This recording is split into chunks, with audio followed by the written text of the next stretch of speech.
Hello, friends. We're back here with the 1961 Super. Look at this thing. Gosh, I love this amp. I haven't even heard it yet, and I just love it. It's just so clean and beautiful and perfect in here.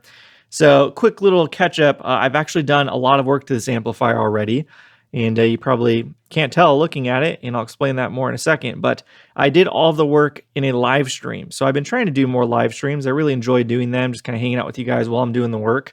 And unfortunately, when I do the live streams, I haven't figured out how to also simultaneously record with the camera so that I can have a more traditional video like what you're watching right now. So all of the work can be seen and watched if you want to see it, but it's going to be much slower, obviously no cuts or anything. And I will have a link in the description to two different live streams I did where I did all the work I'm about to explain. So if you want to check that out, by all means. But otherwise, in this video, we've got a lot of work ahead of us. So we will dive in a second. So the work I've done so far, you can't really tell unless you are fairly keen-eyed from this angle, but we've replaced all of the electrolytics in the circuit here. So we got two caps stuffed in here, two caps stuffed in here, one here and one here. They're all Sprague atom capacitors, so very, very high quality caps there. And yeah, we retained the original cardboard covers and just to keep it looking really clean and nice. Now, immediately, some people are probably fiercely typing right now in the comments all of these things about how dare you, why would you do that, you know, yada, yada, yada. Oh, wow, look at that. This just broke off just as I was touching it. That's funny. Anyways, onward. I have to remember to reconnect that. I'll do that shortly. But anyways, like I was saying, yeah, some people are very triggered by the fact, you know, this concept of stuffing caps. Listen, you do you. You know, I won't get upset if you want to do your thing, and I just ask that you just kind of respect an alternative approach, right? So the biggest thing that people come back to me about with stuffing caps is, oh, you're trying to deceive, you know, you're trying to pawn this off as an all original amp to somebody and get more money for it, whatever. That's nonsense. I've never, ever heard or seen an example of that actually happening. People say that. It's kind of like the boogeyman thing. Like, is there any evidence of that happening? I don't know. I've never seen it before. A. B, it's very obvious when you look at the caps from any angle other than straight on, like you are seeing right now, that they are stuffed. And C, there's tons of evidence for this amplifier of all the work done, right? There's two live streams of me doing the work physically, and there's this entire series, including this video right now, where I'm telling you I stuffed it. And then D, I'll always leave a note in the Doghouse cover of the work done and the date, right? So I'll say it was recapped, cap stuffed with Sprague atoms, so it's very clear it's high quality caps. And you can see, I mean, the work is high quality, so you'd expect high quality caps as well. But yeah, there's so much evidence to go with the work done here. It's purely an aesthetic thing. It looks good. And you might disagree. In the same token, you know, I would point rather to all of the people out there, texts that I see that would immediately replace all of the caps in this thing with orange drops, which to me is hideous. It is so ugly and just a shame on such a beautiful amplifier like this. People would literally just take every single Astron out and throw an orange drop in there. That's their prerogative. They can do what they want. If the customer is happy with that, okay, then no harm done, really. That's not my preference, and that's not the owner's preference. He wanted to, you know, to kind of do a resto mod thing on this, and that's what I'm going to do because as I've said in many of my videos, I kind of take the Hippocratic Oath stance of like do no harm, do the minimum required, but do it really well, and you know, try and leave it better than when I found it. So that's really what I'm about here. So anyways, you can continue the fight in the comments, but that's my 2 cents, rant over. So let's go ahead and look at what we did in a bit more detail. So just go ahead and zoom in and show. And one thing I'll point out too is the domes here. So I did try and replicate the domes. Now this amplifier actually doesn't have a ton of domes. You do see them, I don't know, maybe this is really the one of two brown face amps I've ever looked at or worked on. The other one is pretty beat up, also in the series on the YouTube channel. It is a Bassman, but yeah, this one doesn't really have too many domes. It does have some, but I always like to do the dome, just like the Fenders, the original Fenders typically had. And if you don't know, the dome is actually from them installing all the parts on the board and soldering from the underside. So gravity pulled the solder down, which created the dome. Now you can still recreate it from the top. It's just a little bit harder. It takes a little bit of skill and practice, but I think it looks nice. So anyways, you can see right here, you can see it's clearly stuffed. I use foam. Grab it, just some like high density packing foam. This is what I typically use for stuffing. It's not conductive. It's, it's holds the legs well. And I just put a little kind of little cylinder on each side. So the cap is kind of free floating inside, held and supported by the leg going through the foam. So there's that. This is a 5 microfarad in here. This was originally 2 microfarad. Then moving on down here, we can see the cathode bypass caps. You can see there was some lifting up of the covering on the paper here. That's inevitable. I don't know any way to not do that. If you watch the live stream, you'll see how careful I was about that. Regardless, there's really no avoiding that. Once you disturb the paper that's been crimped over for, this is from 1961, so for 60 years, it's you're going to have that issue. But still, it's in my opinion totally acceptable. And you can see the 2 legs. So I do have the caps in there. There's 2 caps in there, and then they are joined, soldered, and then 1 lead is going out for the ground, just like the originals. And I'll show the other side here. So again, very obvious that we're stuffed from the side, but it still looks very clean. And then from the top, it looks all original, and I'm really pleased with how that came out. So that's the work we did. And then also, I can show this real quick, the bias cap there. So that is the work we've done so far, but there's quite a lot more work to be done on this amplifier. The first thing first, we'll just go ahead and reconnect this because obviously I don't want to forget about that. And then we will take care of this screen resistor, which was replaced. We'll install a new old stock Allen Bradley in its place to kind of match the existing one there. They both test fine. The new one I have tests exactly the same as this, so no worries there. And then we've got the 3-prong to do, remove the death cap, and then all of the caps in the doghouse. So that's the plan for this video. Let's get going. All right, so we've got a bit more of a mechanical connection in there now, so it should hold it a bit better.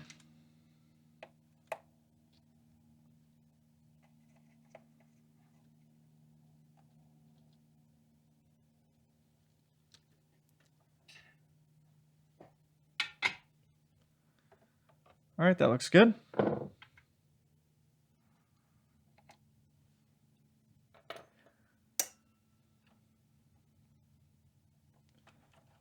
Make sure none of these are weak either.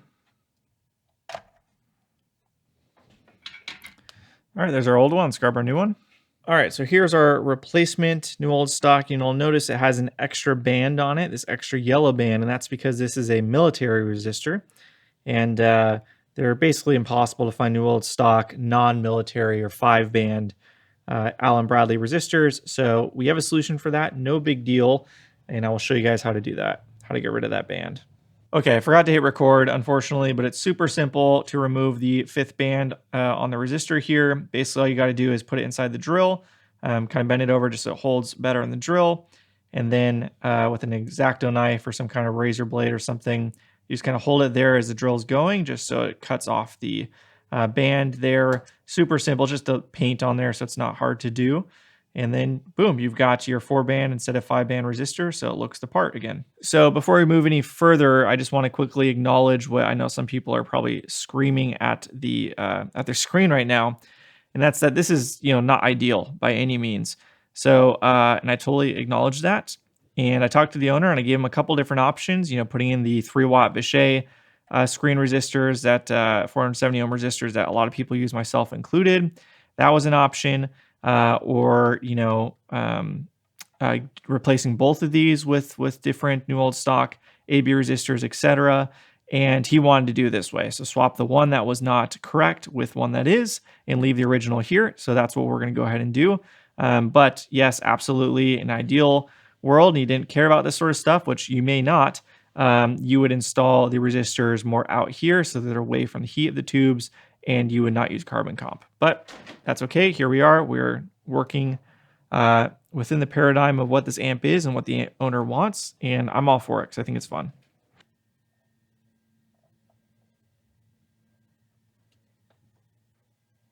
I will say I don't love these snippers. Does anyone have any recommendations? Drop it in the comment if you have ones you really like. These kind of end up cutting weird for some reason, especially on these really thick leads.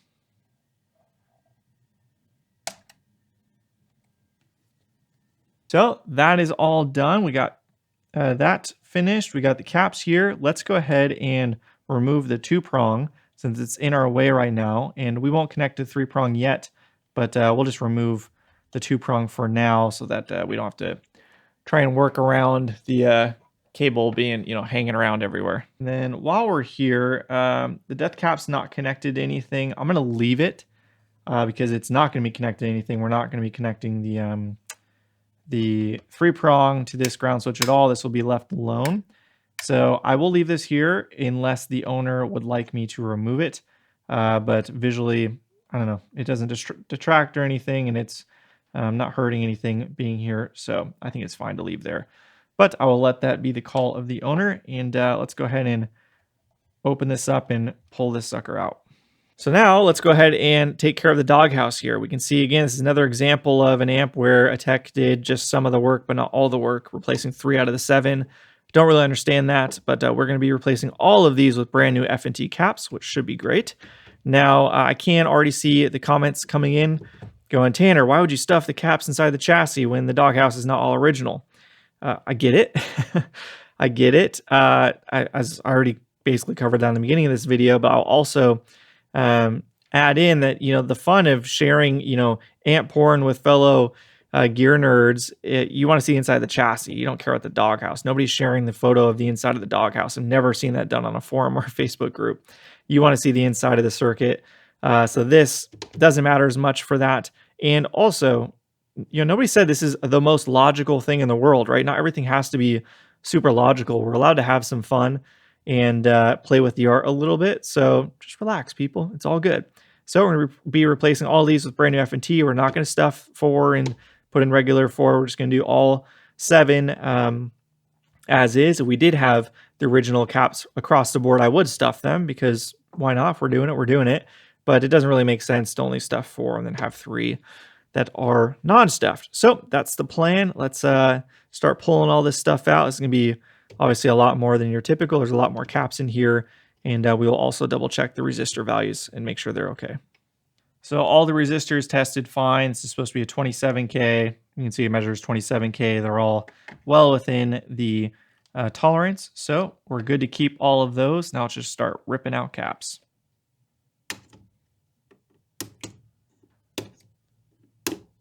There we go. You can see all of these are starting to bubble up. Not the Spragues, but the originals were starting to show their age. Put those off to the side. And here's all of our replacements, all 22 microfarad, 500 volt F&Ts.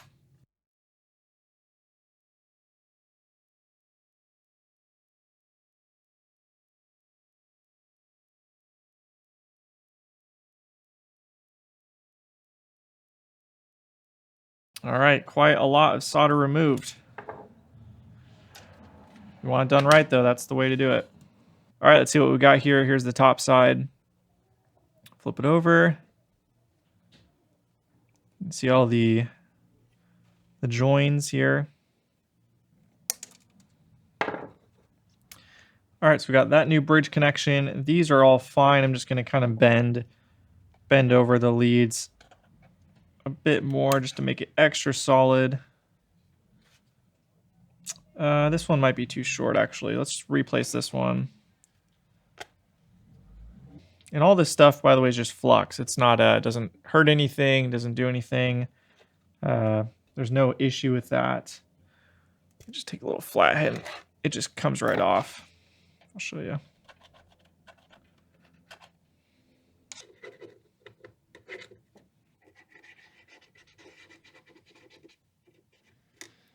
All right, it's not perfect, but it is significantly better for sure. And we're happy with that. So let's go ahead and start reinstalling the caps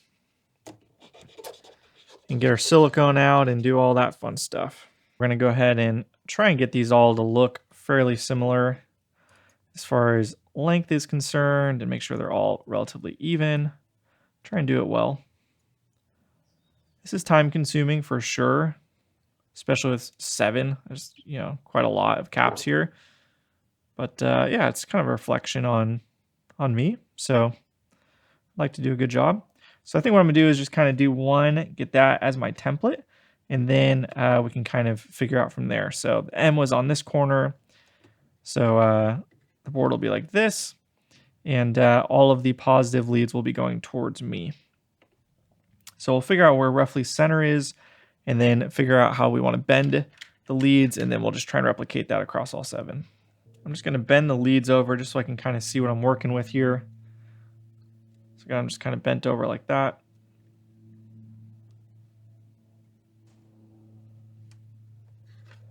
Then you can see on the ends here, hopefully you can see that. Let me try and focus it. It's not a full-on 90-degree angle, it's just kind of like a slight arc.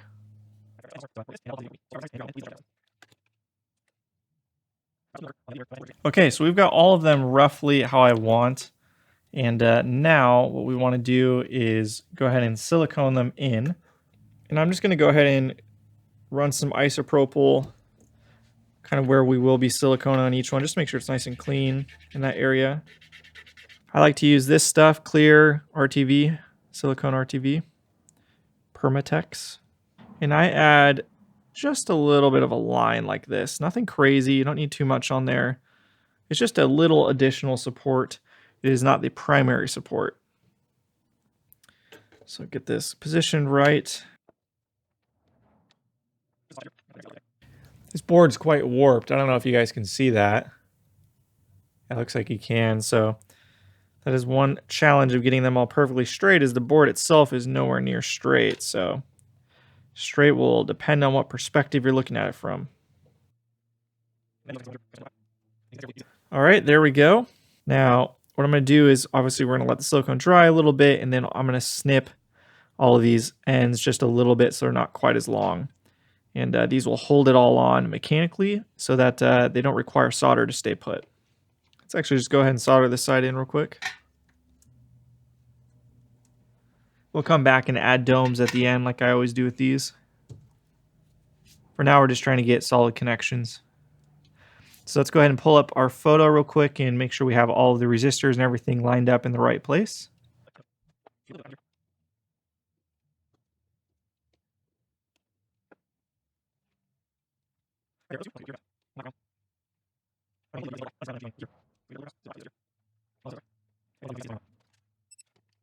Well, at some point, the camera ran out of storage on the memory card, so I don't know where it ended offhand, but we are all done. So let's just quickly, I'll show you guys how everything came out. So hopefully you can kind of see, if it'll focus, the domes we got here. Retained the old resistors, which all tested fine. Nice and solid. Really happy with how this came out.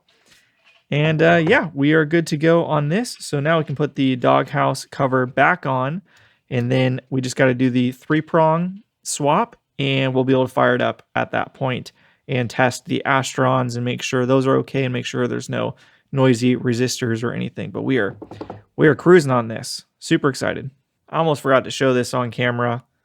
So as mentioned, I always do this. I put a piece of tape inside the Doghouse cover with any details that are pertinent.